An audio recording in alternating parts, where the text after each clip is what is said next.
반갑습니다. 스케이트TV입니다. 바람이 많이 불지만 가까운 강화도로 나왔습니다. 산책을 하면서 인진쑥이 보이면 채취를 하려고 하는데 더위지기가 먼저 보이네요. 더위지기도 인진쑥이라고 부르긴 하지만 맛이 매우 써서 전 싫더라고요.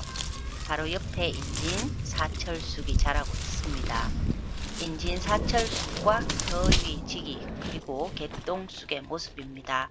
비슷한 것 같지만 잎이 다른데요. 약재상이나 인터넷을 통해 인진쑥이라고 파는 것들 중 더위지기를 판매하는 경우가 있더라고요. 더위지기도 묵은 줄기에서 새순이 나와 인진이라고 하기는 하지만 진짜 인진쑥은 인진 사철쑥으로 봄에는 시원하면서도 향긋한 맛이 나고요. 가을에는 약간 매운 맛이 있지만 모두 약재로 이용할 수 있습니다. 바닷가 근처라 그런지 인진 사철쑥보다 더위지기와 개똥쑥이 더 많이 보입니다.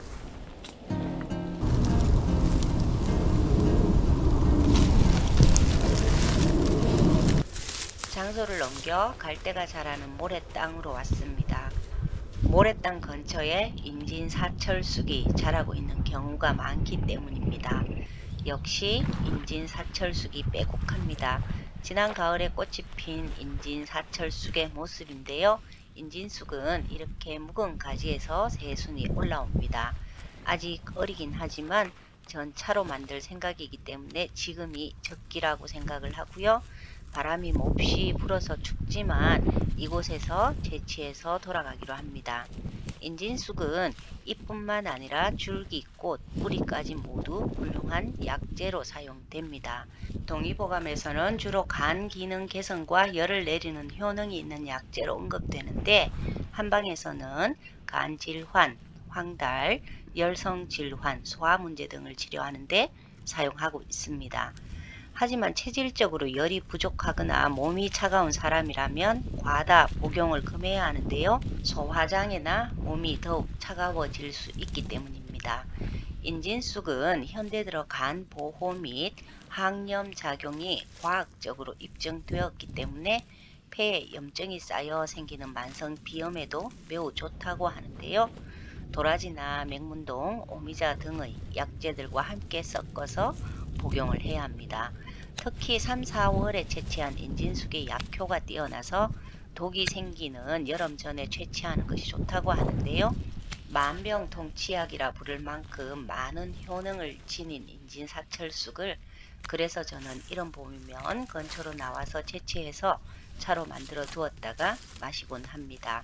인진쑥은 간세포의 손상을 막아주는 효능 외에도 간염, 간경화, 알코올 분해 및 지방 축적 억제 작용이 뛰어나고요. 백혈구 안에 종양을 억제하여 백혈병을 예방하는 등 각종 암에도 좋고 나쁜 콜레스테롤을 줄여주어서 고혈압, 동맥경화 외에도 심혈관 질환을 예방하는 것으로도 알려져 있습니다. 그 외에 피부 미용, 눈 건강, 다이어트, 변비 예방 등 다양한 효능을 보이고 있어서 과하지 않게 차로 이용을 한다면 더할 나위 없는 건강차를 마시는 셈이 됩니다. 인진쑥은 강인한 생명력을 가지고 있어서 눈이 내리는 한겨울의 추위에도 살아남습니다. 이렇게 이른 봄에 채취하여 차로 마시면 우루사를 먹는 것처럼 만성 피로를 풀어주는 역할을 한다고 하는데요. 한방에서 봄에 채취하는 인진쑥은 면인진, 그리고 가을에 채취하는 것은 인진호라고 하는데 한방에서도 가을보다 봄에 채취하는 인진 사철쑥을 더 높게 평가합니다. 생명력이 가장 강하고 만물이 소생하는 봄은 나무의 기운을 닮아 간에 이롭다는 생각 때문이라고 합니다. 우리가 알고 있는 우루사는 UDCA라는 성분의 이담 작용을 통해 간의 노폐물 배출을 도와 부담을 덜어주는데 인진 사철쑥 역시 담즙의 분비를 촉진하거나 배출을 원활하게 하는 작용이 있어서 간에서 생성된 노폐물을 배출하는 역할을 하죠. 간은 침묵의 장기로 피로감이 심하거나 소화가 안되고 옆구리가 꽉 차는 느낌이 든다면 이상을 의심해야 하지만 실제로 우리는 그렇게 이상 정상을 알아차리지 못합니다. 그래서 동의보감에서는 황달을 통해 간의 이상을 가장 쉽게 알아차려서 인진숙을 통해 치료를 했다고 합니다. 이는 인진숙이 간에 좋고 황달에 좋은 것이 이담 작용에 의한 것으로 천년의 우루사라고 부르는 이유입니다. 하지만 우리나라에서는 더위지기를 인진숙으로 잘못 사용하는 경우가 많아서 이렇게 직접 채취해서 드시거나 약재를 구입할 때도 인진사철쑥인지 더위지기 인진쑥인지를 정확히 구분할 필요가 있는 거죠. 인진사철쑥은 잎, 줄기, 꽃, 뿌리 모두를 약재로 사용하기 때문에 뿌리가 잘 뽑히는 곳에선 함께 채취합니다. 오늘이 3월 16일인데 예년보다 조금 늦어서 아직도 어립니다. 평년 같으면 지금쯤 좀 더 자라야 했다는 의미입니다.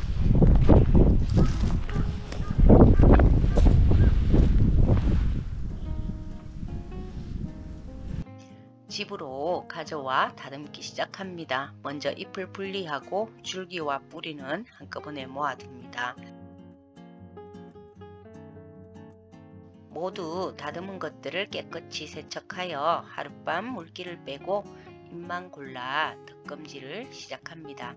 양이 많다면 센 불에서 하겠지만 저는 양이 적기 때문에 중불에서 달군 후라이팬에서 시작하는데요. 타지 않도록 자주 뒤집어 주며 덮는데 살청이라고 합니다. 1차 살청이 끝나면 유념을 시작하는데요. 한 김 식었을 때 잎과 잎을 부딪혀 상처를 내어줍니다. 이는 차를 우릴 때 찻잎 안에 맛을 내는 물질을 쉽게 나오게 해주기 위함입니다. 유념이 끝나면 다시 2차 살청에 들어가고요. 이렇게 살청을 하는 이유는 쓰고 뜰분 맛을 없애기도 하지만 산화 방지의 목적도 있습니다. 손으로 만져가며 일일이 습도를 확인하면서 덮습니다. 이렇게 살청과 유념을 반복하면서 차의 완성도를 높이는데요. 살청을 통해 잎에 있는 효소들의 활동을 돕고 각종 화학 성분의 산화를 방지하고 유념으로는 차 맛을 높여주는 것입니다. 살청은 저처럼 덮을 수도 있고 찔 수도 있습니다. 살청과 유념의 횟수는 따로 정해져 있지 않고요. 오늘은 5회까지 실시하니 수분이 날아간다는 것이 손으로 느껴져서 향 가두기를 시작합니다.